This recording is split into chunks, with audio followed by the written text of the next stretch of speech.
Hola, muy buenos días, tardes o noches, según sea el momento en el que estén viendo este video. Mi nombre es Bárbara Patete y soy estudiante del octavo trimestre de la carrera de Derecho en la Universidad Bicentenaria de Aragua, donde como parte de nuestro pensum de estudio nos corresponde desarrollar la materia de obligaciones 4, en esta oportunidad de la mano del tutor influencer Jesús Gortán, quien como parte de la tercera actividad sumativa nos solicitó que desarrolláramos un video expositivo en el cual contempláramos el tema de la responsabilidad civil extracontractual por hechos ajenos fundamentada en el Código Civil venezolano vigente. El Código Civil de Venezuela fundamenta a partir del artículo 1185 todo lo referente a los hechos ilícitos. Por eso, en primer lugar, vamos a comenzar desarrollando lo que sería el abuso de derecho fundamentado en el artículo 1185, como vimos anteriormente. El código indica que el que con intención o por negligencia o por imprudencia ha causado un daño a otro está obligado a reparar. En el apartado señala que debe igualmente reparación quien haya causado un daño a otro excediendo en el ejercicio de su derecho los límites fijados por la buena fe o por el objeto en vista del cual le ha sido conferido ese derecho, entendiéndose que el abuso de derecho es la situación en la cual una persona, al ejercer un derecho subjetivo del cual es titular, lo ejerce bien sea de forma antisocial, indebida o excesiva, o excediendo los límites normales de su ejercicio, tal como indica el código, lo cual de una forma u otra, bien sea por negligencia, imprudencia o incluso por intención, puede llegar a ocasionar como consecuencia un daño y perjuicio a terceros, lo cual sería consecuencia del ejercicio o uso excesivo de sus facultades. Es importante reconocer que la ley no ampara el abuso de derecho y además establece que aquellos que lo ejerzan de forma abusiva pueden ser objeto de medidas judiciales o incluso de medidas administrativas que promuevan la indemnización por los daños causados al otro, con el fin de evitar la persistencia de dicha conducta abusiva. Seguidamente, como parte de un caso práctico o quizás como parte de un ejemplo, tenemos la situación o el planteamiento en el cual suponemos que el propietario de un edificio sin justificación alguna, simplemente por voluntad o por deseo propio, decide realizar modificaciones estructurales en el edificio, lo cual ponen en riesgo y afectan la estabilidad del edificio, lo cual de cierto modo hace que la seguridad de los ocupantes pueda verse perjudicada. ¿Qué nos indica esto? Que como resultado de que el individuo sea el propietario, al ser el propietario del edificio, él abusa de su derecho e incluso realiza acciones que están excediendo el límite normal del ejercicio de sus funciones y que consecuentemente está ocasionando un daño a terceros. Seguidamente tenemos en el artículo 1190, 1191 y 1192. De manera más específica tenemos lo que sería la responsabilidad extracontractual por hecho ajeno. ¿Qué podríamos decir de esto? En primer lugar, estos tres artículos engloban o tratan en general lo que sería la figura legal en la cual un individuo puede ser considerado responsable por los daños causados hacia otra persona, incluso si no ha participado directamente en la acción que, bien sea por intención, negligencia o imprudencia, ocasiona un daño a terceros. ¿Por qué sucede esto? Porque dentro de la responsabilidad civil extracontractual por hecho ajeno surge una relación especial entre las partes que de cierto modo genera un concepto que abarca lo que sería una relación en cuanto a la guardia, en cuanto a la guarda material, de las cosas, la guarda legal y la guarda material de las cosas. Es importante que tengamos en cuenta, como dijimos anteriormente, que el fundamento de este concepto se halla expreso en 3 artículos que de cierto modo nos permite reconocer la relación de la que venimos hablando. Por eso vamos a leerlo. Tenemos el artículo 1190, el cual señala que el padre, la madre y a falta de estos el tutor son responsables del daño ocasionado por el hecho ilícito de los menores que habiten con ellos. Los preceptores y artesanos son responsables del daño ocasionado por el hecho ilícito de sus alumnos y aprendices, mientras permanezcan bajo su vigilancia. En el artículo 1191 es evidente otro tipo de relación en el cual se señala que los dueños y principales o directores son responsables del daño causado por el hecho ilícito de sus sirvientes y dependientes en el ejercicio de las funciones en que los han empleado. Este artículo, de manera más específica, hace referencia a la relación que surge entre el patrono y el trabajador dentro de los contratos de trabajo. Seguidamente, en el artículo 1192 tenemos que el dueño de un animal o el que lo tiene a su cuidado debe reparar el daño que éste cause, aunque se hubiere perdido o extraviado, a no ser que pruebe que el accidente ocurrió por falta de la víctima o por el hecho de un tercero. Evidentemente, este artículo manifiesta la relación que surge cuando un individuo tiene una mascota y de cierto modo ocurre algún tipo de hecho o suceso que quizás desencadena una serie de consecuencias que requieren algún tipo de respuesta o algún tipo de responsabilidad por parte del dueño del animal. Como dijimos anteriormente, artículos 1190, 1191 y 1192 en sí conglomeran o consagran conjuntamente lo que sería la abstracción general que señala lo que sería el hecho ilícito de terceros, permitiéndonos establecer un concepto claro sobre lo que sería la responsabilidad extracontractual por hecho ajeno. Seguidamente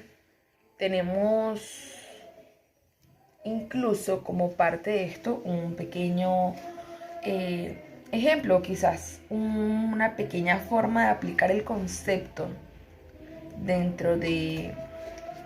¿cómo decirlo?, dentro de la realidad o dentro de las situaciones que se pueden presentar en la vida cotidiana. Vamos a tomar como ejemplo el artículo 1192,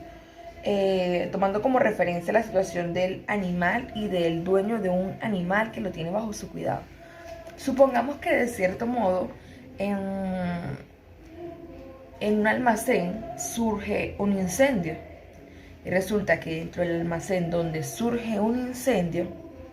hay un animal que está a cargo de los dueños o,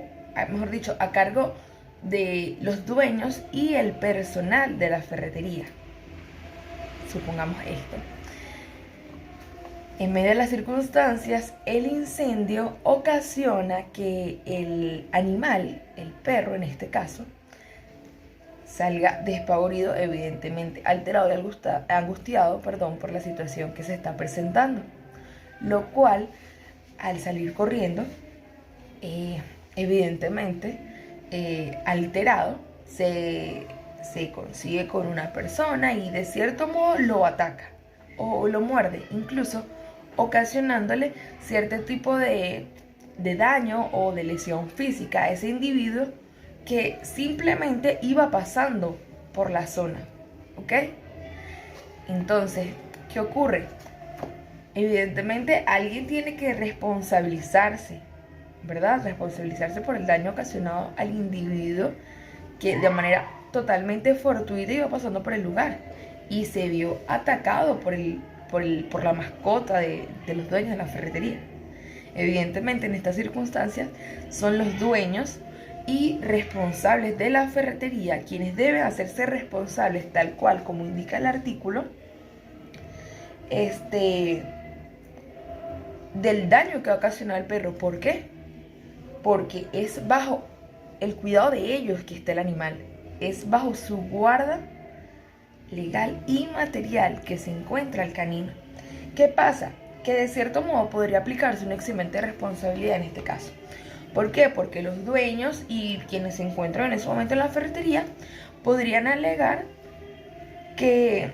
ha sido un caso fortuito o incluso un hecho de fuerza mayor, lo cual podría minimizar parcialmente la responsabilidad, pero sin embargo continuaría siendo la responsabilidad de los dueños del galpón, de la ferretería. Seguidamente tenemos lo que sería la responsabilidad por ruinas de edificios, contemplado en el artículo 1194, el cual indica que el propietario de un edificio de cualquier otra construcción arraigada al suelo, es importante destacar esto, la ruina de edificios no refiere exactamente a los edificios, sino que abarca y conglomera totalmente el concepto de cualquier otra construcción arraigada al suelo, ¿ok? Puede ser incluso una casa. Es responsable del daño causado por la ruina de estos, a menos que se pruebe que la ruina no ha ocurrido por falta de reparaciones o por vicios en la construcción. Entendiéndose que de cierto modo, cualquier construcción que se encuentre arraigada al suelo sufre deterioro o colapso que afecta total o parcialmente su estabilidad, su estructura y su funcionalidad, puesto que se trata de una situación de relación especial que descansa en la noción de culpa que hace presumir que los daños que cause un edificio o una construcción arraigada al suelo de manera permanente a terceros por el derrumbe o desprendimiento de materiales o por cualquier otra causa, son producto de la ruina de edificios, generando de cierto modo algún tipo de responsabilidad civil para aquellos que tienen relación jurídica con los edificios, bien sea por parte de que sean propietarios, constructores o incluso que hayan participado como arquitectos diseñando la obra. Generalmente cuando ocurre este tipo de circunstancias es necesario ubicar a los responsables del daño o incluso conseguir la fuente. Ok, por esto es importante que ubiquemos a los responsables del daño ocasionado al edificio, bien sea que haya sido un hecho cometido bajo la intención, la negligencia, la imprudencia o incluso por el incumplimiento de las normas de la construcción